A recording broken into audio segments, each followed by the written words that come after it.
Sheamus and Daddy Drew McIntyre, they are biological brothers. You see, they're having a play, something goes wrong because Sheamus, he kicks Daddy Drew right square in the face. But how do they resolve their issues? They resolve them by having a fight, like only true biological brothers would. Who would have thought coming into this week's Raw, we'd be saying that Daddy Drew McIntyre and Sheamus, they are biological brothers? Certainly not me, but we are, so WTF. And of course, just before we get going, I would be a monumental knobhead if I didn't send my congratulations in the direction of Seth Rollins, Becky Lynch, and Baby Roo. Well done to all three concerned. But just like Io Shirai at NXT TakeOver War Games, here is a massive pile of trash flying in your direction as we take a look at all the WTF moments from last night's Raw. Hit the intro, man.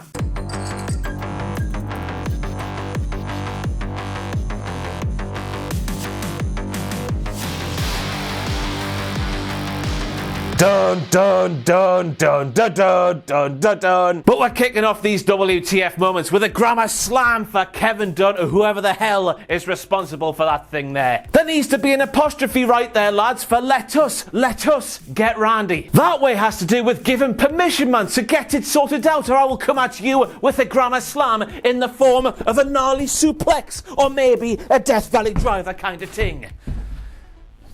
And then we had a real rarity on last night's Raw as Tom Phillips claimed that Shayna Baszler versus Asuka would be a first time ever matchup. And wouldn't you believe it, it actually was. And of course we have the single biggest WTF moment of this very video already, because normally on a WWE show, when they say a match is a first time ever thing, it's already happened around 50 million times. I can't believe a first time ever thing is actually a first time ever thing. Wow. And then we see those two bad lasses right there. They were getting along, which I guess, going off the not too distant past, is a WTF moment all of its own right there. They're getting along. They are friends. Wrestling friends. But Nia is giving Shayna a pep talk right there. They're saying things about Lana, how they're going to contort Lana's body, how they're going to make Lana's face very ugly indeed. Ooh. And then Shayna reckons those two are going to make Lana's front look like her back and Lana's back look like her front. And then Nia Jax replies with something I can't believe Nia Jax said. She's going to have boobs on her back, said Nia Jax. And for the first time ever, I found myself laughing at Nia Jax, and not because she did something rubbish inside the wrestling ring, it was because she said something really funny. Boobs on her back, eh? But Lana, watch out, because it sounds like a booby trap to me. And I don't know about you, but I was expecting many shenanigans to happen from the get-go, from the very first bell in that matchup right there, because I was thinking Asuka versus Shayna Baszler, actually, for the first time ever in a WWE ring, they're going to give that away for free. Not for free, they're going to give that away on a random episode of Monday Night Raw. Surely not. I cannot have been the only person thinking if Shayna Baszler was just booked like they did with Shayna Baszler in NXT, Asuka versus Shayna Baszler, that could main event any pay-per-view in the WWE calendar. Any of them. But no, we saw lots of wrestling between Shayna and Asuka on last night's Raw, and I guess it could be expected since Shayna Baszler, and it's such a shame to say this, but Shayna Baszler, she has lost all of the luster she had while she was in NXT, but still, I am a fan of Shayna Baszler. I remember NXT Shayna Baszler, therefore them giving away Asuka versus Shayna Baszler in a wrestling matchup, a singles wrestling matchup on Monday Night Raw, that is a huge WTF moment in my book. I don't care what you say.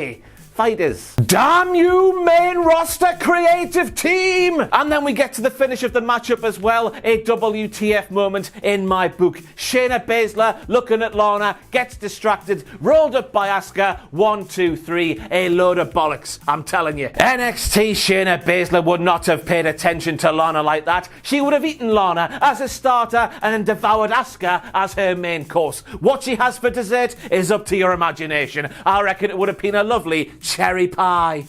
I don't know why.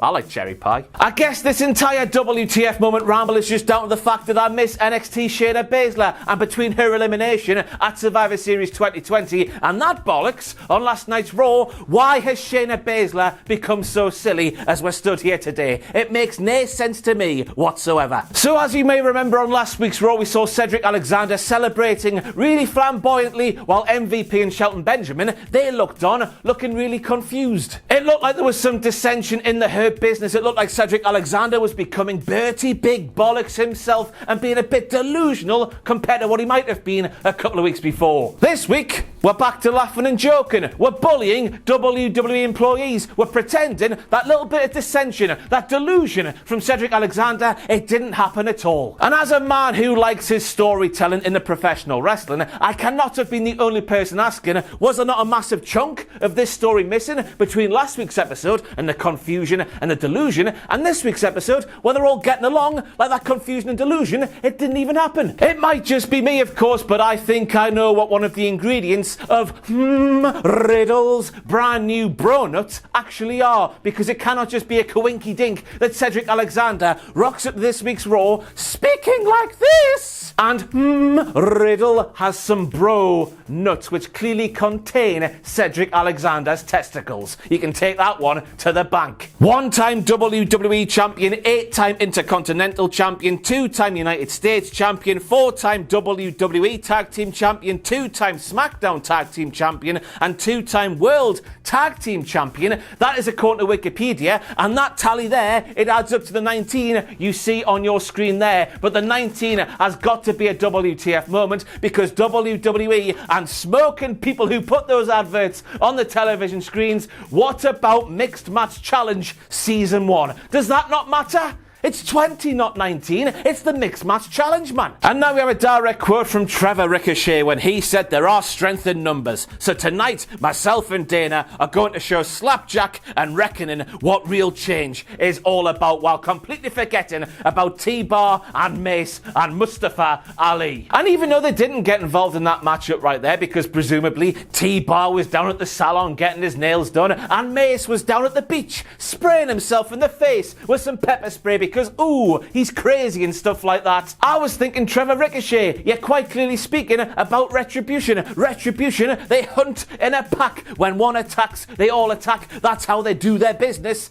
But they didn't do that last night, so I'm talking utter nonsense. But at the time, I maintain it was a WTF moment, because maths. And then we see a huge, meaty slap from Dana Brooke right to the face of Reckoning, but this week the mascot stayed on her face. The end is nigh, the end is nigh, time to run away, the end is nigh, nigh. And I was thinking Reckoning's used some kind of super glue to stick that thing to her face, because during last week's match it flew off after way less. A meaty slap and it stayed still. Wow.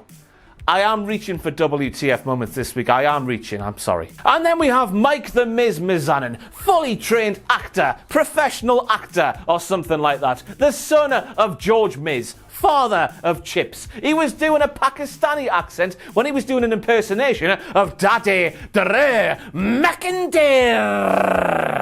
That's how you do it, man. That's one WTF moment. Then a second WTF moment arrives when Jomo labels Daddy Drew McIntyre, a Scotsman of course, a sheep shagger. And I was thinking, Jomo, it's an easy mistake to make, pal, but you've got your stereotypes mixed up there. It's the Welsh. They go into the fields and they insert their willies into the sheep's bums. Oh. But it's the Scottish. They eat the haggis, they toss the cabers, and they drink the iron brew. Aren't stereotypes fun, everybody? And then we see Miz and Morrison speaking to Sheamus saying, how Shamus, there is 3 of us, there is 1 of you, bonny lad, you son, you're outnumbered. And then out comes Daddy Drew McIntyre to stand next to his biological brother, Shamus, and Sheamus says, there lads, you're not exactly right there, lads. You're not exactly right about that one, lads, just in case you didn't catch that pitch perfect Irish impersonation, even though, and I must admit, I only got a C at GCSE, so I know nothing about about all mathematical things, but to my reckoning, no pun intended, there was 3 of the heels in the ring, but still 2 of the baby faces outside. And I don't want to hear you saying, Ross, but one Daddy Drew McIntyre is the same as one Miz and one Joe Mo, because that one Joe Mo is the longest reigning 5-star wrestling champion in the history of that illustrious promotion. 757 days, by the way. That promotion, by the way, which was the home of one Drew Galloway once upon a time. So if anything, one Joe Mo is 2 Drew McIntyres. That maths is maths. The numbers don't lie, and I simply cannot believe that after that fall on last week's Raw, you all know what fall I'm talking about, where Jeff Hardy got up to the top of the ring post, he did a swanton bomb to the floor, but banged his head on the 9,000-pound really hard steel ring steps. Ouchie wouchie. I just can't believe after that horrible fall that Jeff Hardy was back on this week's Raw doing the wrestling. And yes, I'm sure that WWE probably did all the proper checks. I hope they did all the proper checks. And of course, Jeff Hardy is not only from the old school where you have to fight on and prove that you're a real man or some bollocks like that. And I'm sure if Jeff Hardy rocked up the one Raw going, hey, I'm missing an arm, but it's fine, it's just a scratch. But I was thinking, WWE, you've got a million wrestlers to use. Why not use one other of the million wrestlers you have to use and give Jeff Hardy a nice bit of time off after really banging his head hard on last week's Raw? I hope he's fine. I'm sure he's fine. It's Jeff Hardy. And all the power in the world to Tom Phillips, who face fornicated himself over the barricade to get away from Bray Wyatt. He didn't have to, of course. He could have just stepped over the barricade like a normal human being, but he wanted to sell just how terrified he was of big scary Bray Wyatt, so he face fornicated the poo out of his own body. He flew over the barricade, landed on the cold concrete floor, and he lived to tell the tale. Absolutely fantastic stuff. That kind of dedication, it cannot go unnoticed. Not all WTF moments have to be negative, and that one was really good. Nice one, Tom. And then we ended the night with WWE using those pre-tapes to their advantage by making Bray Wyatt look like he was the quickest at getting changed in the history of getting clothes changed. Or maybe it was twin magic. Maybe there are 2 Bray Wyatts, in which case, just like Brie Bella, Bray mode! I hope Bray gets a similar theme on next week's Raw, if in case there are actually 2 Bray Wyatts. Oh, imagine. And that is it. I hope that's all of them. All of the WTF moments from last night's Raw. That script seems very short to me, but hey-ho, maybe it was a good episode. But once again, I came away from last night's Raw thinking, hey, there was a couple of good bits, but by and large, meh. Is it just because it's 3 hours long? Is it just because I don't know what's good and what's bad and I'm completely numb to professional wrestling? But hey, if you know what's wrong with me, please let me know in the comments below. I have been Ross Twiddell from Cultaholic Wrestling. Just in case you have missed it, I did apply to be a WWE writer. That video went live on Sunday night, I believe it was, on this very YouTube channel. So go back a couple of days and give it a watch. It's all kinds of fun. Honestly. Bye.